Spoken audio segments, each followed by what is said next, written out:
Hello and welcome back to How to Start a Home Yoga Practice. This is Lauren Lapointe and thank you so much for being here. So in this section, we're going to look at the challenge to starting a home yoga practice.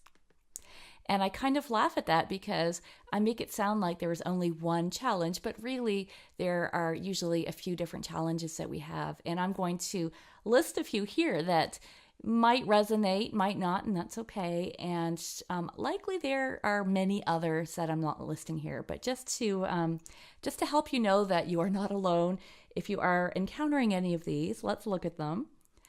So there might be the uncertainty of what to do or this worry that we're not doing it right. So that can come up as we start to think about a home yoga practice.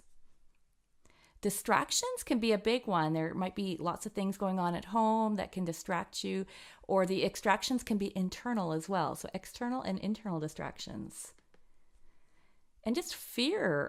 Fear is a big one. It can be really scary just to sit with ourselves and face ourselves. That's what we're doing in our home yoga practice, and it can be really scary. And also just the logistics of it, finding a place and a time. How do we fit in a home yoga practice? Our lives are so busy and structured usually already, so we have to find a way to fit this in. So we're going to look at many of these things in our course. So a great way to deal with these fears and challenges is to journal about them. Journaling can just help get it all out on the page.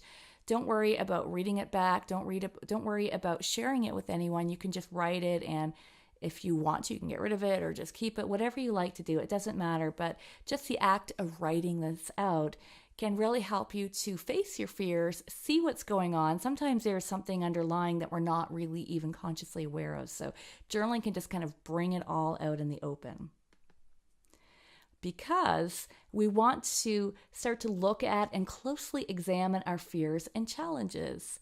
This is part of the fun, that's right, fun of a home practice, and it'll help us to learn so much about ourselves. So just looking at any of the fears and challenges that we feel around starting a home practice is actually the beginning of our home practice right there. So you already are making progress, you see. So it's okay to feel those things. It's okay to acknowledge them. It's okay to sit with them. That's, again, all part of our home practice.